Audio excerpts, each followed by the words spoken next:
पूरे ऑफिस तोड़ ताड़ दिया, ऐसे गोली चला दिया। आप किसको हमला करने आ गए? यहाँ हमारे घर पे किसको करना है? चारों ओर से गोली चल रहा था, उस समय कहाँ थे आप लोग? आते तब पूछते कि आपको कैसा लग रहा है। कौन हो सकता है इसके पीछे? बगल की कोचिंग वाला है, सबको पता है कौन हो सकता है यहाँ पे। हाँ, वो बयान भी दिया है, कहा कि खान सर का कोचिंग 2 दिन में उड़ा देंगे। पटना से एक ऐसी खबर सामने आई जिसने शिक्षा जगत, छात्रों और आम लोगों का ध्यान अपनी ओर खींच लिया। मशहूर शिक्षक और यूट्यूबर खान सर की कोचिंग के बाहर हुई हिंसक घटना ने कई सवाल खड़े कर दिए हैं। इस घटना के बाद सोशल मीडिया से लेकर न्यूज चैनलों तक हर जगह इसकी चर्चा होने लगी। बताया गया कि खान सर के कोचिंग संस्थान के बाहर कुछ लोगों ने हंगामा किया, तोड़फोड़ की और सुरक्षा गार्ड पर हमला किया। कुछ रिपोर्टों में फायरिंग की बात भी कही गई, जबकि पुलिस का आधिकारिक पक्ष इससे कुछ अलग दिखाई दिया। यही कारण है कि यह मामला केवल एक आपराधिक घटना नहीं, बल्कि बहस का विषय भी बन गया है।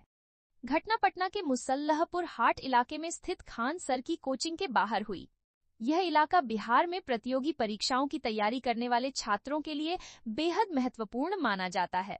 यहाँ बड़ी संख्या में कोचिंग संस्थान मौजूद हैं और हजारों छात्र रोजाना पढ़ाई के लिए आते हैं। ऐसे में इस तरह की घटना ने छात्रों और अभिभावकों के बीच चिंता पैदा कर दी। रिपोर्टों के अनुसार रात के समय कुछ लोगों का एक समूह कोचिंग संस्थान के आसपास पहुंचा। आरोप है कि इन लोगों ने वहां मौजूद सुरक्षा गार्ड के साथ मारपीट की और परिसर के बाहर तोड़फोड़ भी की। खान सर की ओर से दावा किया गया कि हमलावरों ने फायरिंग भी की थी और इस पूरे घटनाक्रम से छात्रों में दहशत फैल गई। दूसरी ओर पुलिस ने शुरुआती जांच में इसे 2 पक्षों के बीच मारपीट और हिंसक विवाद का मामला बताया। घटना के बाद घायल सुरक्षा गार्ड को अस्पताल पहुंचाया गया। पुलिस के वरिष्ठ अधिकारी भी मौके पर पहुंचे और जांच शुरू की गई। सीसीटीवी फुटेज को खंगालने की प्रक्रिया शुरू हुई ताकि यह पता लगाया जा सके कि हमलावर कौन थे और उनका उद्देश्य क्या था। पुलिस ने कहा कि मामले की जांच की जा रही है और सभी पहलुओं पर गौर किया जा रहा है। मैं चाहूंगी पहले आप खान सर का बयान सुनिए, उसकी बाद की बातें करते हैं। सीधे लास्ट में देखिए, हम सारे लोग 10 बज रहा था आसपास में। कुछ बैचेज ऑनलाइन थे जो चल रहे थे। अचानक गेट टूटा, धड़ाम भड़ाम ये हुआ। यही जगह है जहाँ पे मेरे गार्ड को इतना मारा गया है। अभी वो एडमिट है, उसका सर फोड़ दिया गया। 5-10 मिनट में कुछ समझ में नहीं आ रहा है कि इसको क्या हो रहा है। निकालो, उड़ा देंगे इसको, कोचिंग 2 दिन के अंदर उड़ा देंगे, तुमको पता चल जाएगा। इतनी ईर्ष्या, इतना, और इस तरह से राजधानी में बैठ के दिन दहाड़े कर देना अपने आप में इतना अजीब चीज़ लग जाता है यहाँ पे। और हम लोग क्या करते हैं, बच्चों को पढ़ाते हैं, एकदम कम फी में, एफोर्डेबल प्राइस में पढ़ाते हैं, हजारों बच्चों का रिजल्ट देते हैं। अब भाई जो पढ़ाए, जो गरीब बच्चों पढ़ाए, उसी के पास तो बच्चे जाएंगे यहाँ पे। ये इतना बचकाना हरकत यहाँ पे उड़ा देना इस चीज को। आज की जो घटना है उसके पीछे आपको क्या लगता है, क्या वजह रही? गार्ड स्पष्ट बोल रहा है कोचिंग वाला है, और अभी तो पुलिस गिरफ्तारी भी करेगी बहुत जल्दी। बहुत सारे लोगों का सीसीटीवी में नाम, चेहरा आ गया है और सबका यहाँ पे। लेकिन 10 पर एफआईआर कराया है? हाँ, एफआईआर हम लोग ने करा दिया। नेम्ड एफआईआर कराया? नेम्ड एफआईआर कराया गया है। 2019 में भी यहाँ पर बम चले थे? जी बिल्कुल चला था। और इस साल जनवरी में भी, आई थिंक जनवरी के आसपास ना गेट तोड़ा था यहाँ पे बम मार के गया था यहाँ पे। हम लोगों को लगा कि सब नॉर्मल चीज़ है, कौन एफआईआर करता है यहाँ पे। उसके बाद मार्च और कब गेट तोड़ा था? स्कॉर्पियो या थार ले आके करके पीछे से तोड़ दिया था रात को आसपास। हम लोग को लगा कि क्या हुआ क्या नहीं, छोड़ देते हैं यहाँ पे। आज की घटना जो इतना इसको निर्मम तरीके से मारा गया है, आप अगर देख लीजिएगा उस बेचारे को, अगर यहाँ के लोकल लोग नहीं बचाए रहते, ये लोग नहीं बचाए तो मार देता था। अच्छा, बच नहीं पाता। इस पूरे विवाद के पीछे क्या फीस कम करना है या फिर दूसरी कोई वजह है? ईर्ष्या है बच्चों को। मतलब एक होता है कि एक नेक्सस है कि भाई क्यों ऐसे कम बच्चों, इतने कम फीस में इतने बच्चों का अगर रिजल्ट हो रहा है तो कहीं ना कहीं किसी ना किसी का तो, जो शिक्षक के भेष में व्यापारी घुसे रहते हैं उनको कहीं ना कहीं। अदरवाइज में हम लोग क्या कर रहे थे, अभी तो हजारों बच्चों का रिजल्ट आया हुआ था, तो उन लोगों को हम समझा रहे थे यहाँ, और सारे बच्चों को बता रहे थे आगे का क्या प्रोसेस होता है, क्योंकि उनको नौकरी पहले लगी रहती है तो डॉक्यूमेंट वेरिफिकेशन। आज दिन भर उसी में थक के हम लोग गए। गोलीबारी भी हुई है? देखिए उस समय इतना घटना हुआ। अभी जो घायल है, जो मेन, हम लोग तो अंदर से भी अपने चैम्बर में थे, टीचर लोग क्लास ले रहे थे। जो गार्ड है उससे पूछा गया तो उसका कहना है कि सर कुछ समझ में नहीं आ रहा, इतना मार के फोड़ दिया गया उसको, तो समझ में नहीं आ रहा। एक सवाल का जवाब दीजिए। हाँ? जहाँ पर आप पढ़ाते हैं बच्चों को, जहाँ बच्चे पढ़ने आते हैं, कैरियर बनाने आते हैं, वहाँ मारपीट होती है, वहाँ गोलीबारी होती है, वहाँ बम फोड़े जाते हैं।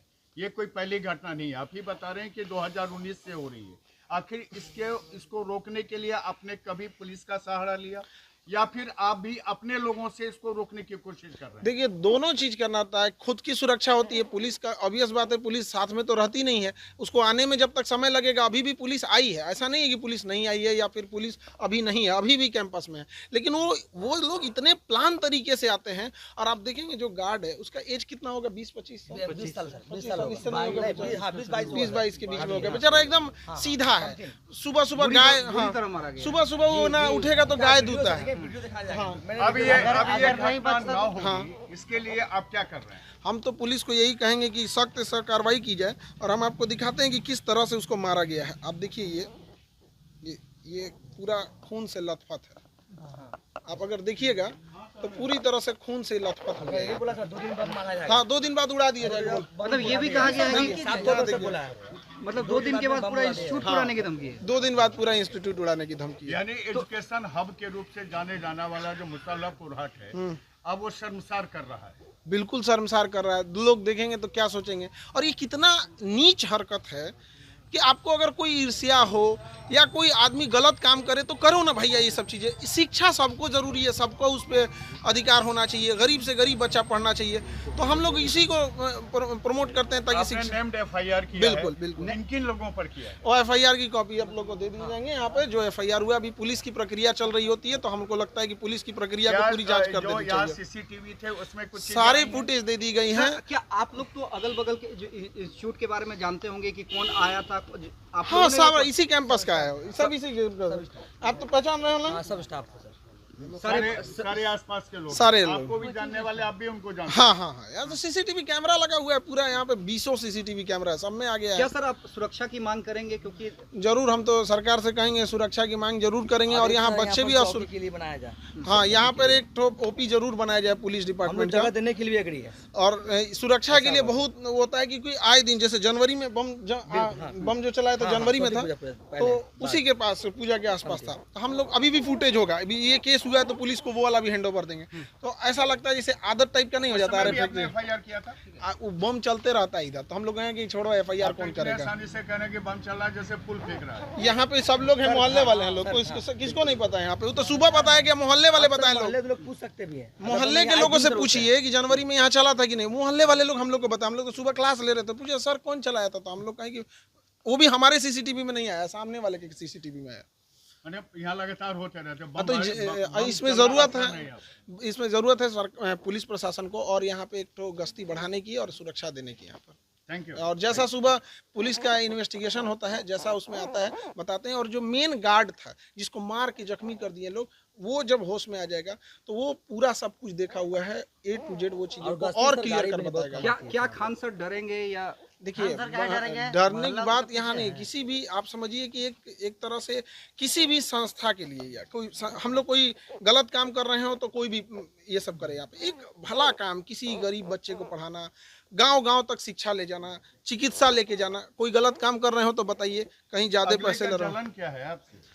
जिसकी जो व्यापारी मानसिकता का है, जिसको लगता था कि हर 6 महीने पे एक लॉज बनवा लेते थे, बिल्डिंग बनवा लेते थे, अब थोड़ा कमाई कम हो जाती है तो कहीं ना कहीं तो आती है। लेकिन एक गरीब के बारे में कौन सोचेगा? हर इंसान कमाने में ही सोचने लगेगा, तो बेचारे वो कहीं नहीं जा पाएंगे। अभी जो रिजल्ट आया था, बेचारे थे, उनके पिताजी ऑटो चलाते थे, किसी के पिताजी साइकिल पे कपड़े बेचने जाया करता। ऐसे बच्चों का जब रिजल्ट होता है तो कहीं ना कहीं जो व्यापारी वाले लोग होते हैं उनको बड़ा। खान सर ने घटना के बाद मीडिया से बातचीत करते हुए कहा कि यह कोई सामान्य घटना नहीं है। उन्होंने आशंका जताई कि इसके पीछे एक बड़ी साजिश हो सकती है। उनका कहना था कि उनकी कोचिंग बहुत कम फीस में छात्रों को शिक्षा उपलब्ध कराती है, और यही बात कुछ लोगों को पसंद नहीं आती। उन्होंने संकेत दिया कि कोचिंग जगत की प्रतिस्पर्धा भी इस घटना के पीछे एक कारण हो सकती है। हालांकि उन्होंने यह भी कहा कि अंतिम निष्कर्ष जांच के बाद ही सामने आएगा। खान सर का सबसे चर्चित बयान यह रहा कि गरीब छात्रों को भी अच्छी शिक्षा पाने का अधिकार है। उन्होंने कहा कि यदि कोई संस्था कम शुल्क में हजारों छात्रों को पढ़ा रही है और अच्छे परिणाम दे रही है, तो इससे कुछ लोगों को परेशानी हो सकती है। उनके अनुसार शिक्षा को व्यवसाय की तरह देखने वाले लोग इस मॉडल से असहज महसूस कर सकते हैं। खान सर ने यह भी कहा कि उनके संस्थान में बड़ी संख्या में सीसीटीवी कैमरे लगे हुए हैं और घटना से जुड़ा फुटेज पुलिस को सौंप दिया गया है। उनका दावा था कि फुटेज के आधार पर हमलावरों की पहचान करने में मदद मिल सकती है। उन्होंने प्रशासन से सुरक्षा बढ़ाने की मांग भी की ताकि भविष्य में ऐसी घटनाओं को रोका जा सके। दूसरी तरफ पुलिस का बयान कुछ अलग नजर आया। पुलिस अधिकारियों ने कहा कि उनके पास जो शुरुआती जानकारी आई उसके अनुसार यह एक मारपीट और हिंसक झड़प का मामला था। कुछ रिपोर्टों में पुलिस ने यह भी कहा कि एफआईआर में फायरिंग का स्पष्ट उल्लेख नहीं था। यही कारण है कि खान सर के दावों और पुलिस के शुरुआती निष्कर्षों के बीच अंतर देखने को मिला। यही अंतर इस पूरे मामले को और अधिक चर्चा का विषय बना रहा है। एक तरफ खान सर का दावा है कि उनके संस्थान को निशाना बनाया गया, जबकि दूसरी तरफ पुलिस जांच पूरी होने तक किसी निष्कर्ष पर पहुंचने से बचती नजर आई। जांच एजेंसियां सीसीटीवी फुटेज, प्रत्यक्षदर्शियों के बयान और अन्य सबूतों के आधार पर सच्चाई तक पहुंचने का प्रयास कर रही हैं। इन सभी चीजों को लेकर आपका क्या राय है? आप अपना राय कमेंट्स के माध्यम से जरूर बताइएगा। मिलते हैं अगली वीडियो में किसी नए और बड़े धमाकेदार इन्फॉर्मेशन के साथ। तब तक के लिए Jai Hind, tata, bye bye, take care.